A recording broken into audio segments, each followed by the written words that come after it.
This renovation started with demolition in the kitchen. The first thing to come out were the kitchen cabinets. They were put together like a puzzle, so they needed to come out in sections.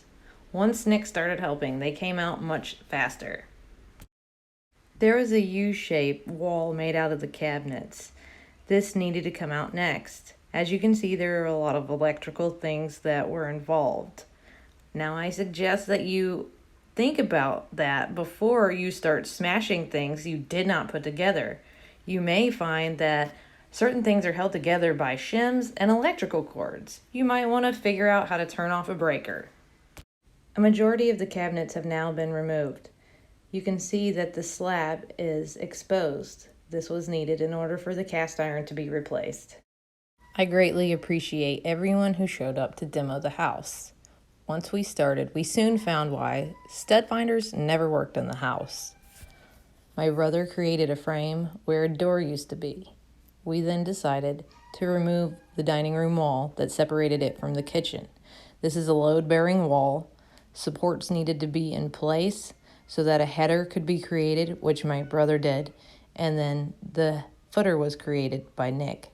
The supports were then removed. The original footers had nails sticking up in the floor. As you can see, my brother had to fire bend to get them out of the floor. While the walls were down, a complete rewire was done by my other brother. We have new lines and new lights. Nick had to figure it out and finish the rest of the electrical work.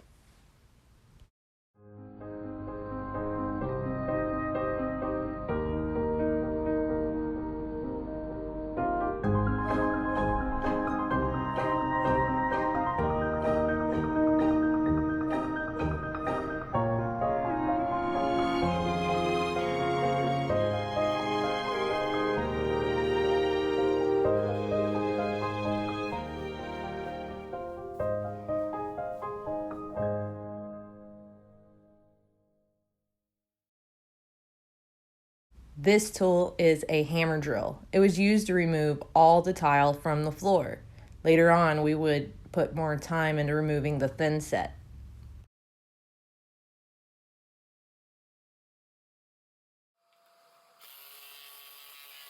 Here is the hammer drill in action. It was very smooth. The reason I'm removing the floor in a different room is because the drain line of the cast iron needed to be replaced throughout the house. Here's the new window. It's got to replace this old window, which happens to be encased in brick from the outside. To remove it, my brother had to smash it to bits, and I did not know that that was going to be happening. It's okay. It looks great and it works well. In the next few slides, you're going to be seeing work done by a professional plumber. He did a great job. Glad he was able to help us out.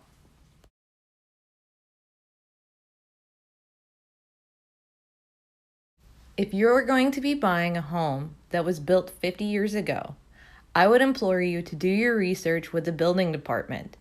You can check the neighborhood for any possible issues that the homes may be having, such as structural, drainage, and electrical. Our home was no longer functioning the way it should be for our family. So we had to put a lot of time and money into restoring it so that we could properly live in the space. Here is the beautiful insulation job that my husband did before he had his friends over to do the grueling task of putting the ceiling in.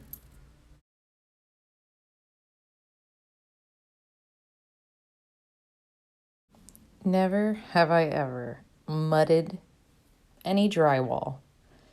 It was my job to do the ceiling and the walls since the guys came over and hung it. Thanks, guys. Here it is, ready for sanding. In order for a seamless look, I removed the popcorn in the dining room ceiling also. Here goes Nick having an in real life Sudoku board. He had to figure out a whole bunch of math to get these walls up. More mudding and sanding. It was never ending. Make sure you close your bucket or your mud will dry out. Another great tool is a hammer. You can smash tile off walls. The sheetrock needed to be redone in here as well as the floor. I like a concrete look, but the guys sold me grout. That's all right. There's ruts in the floor because my squeegee was too big because I'd never done this before.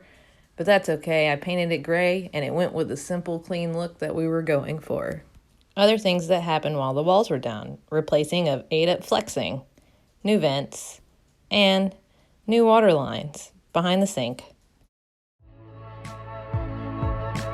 This is where I bid you adieu until part 2.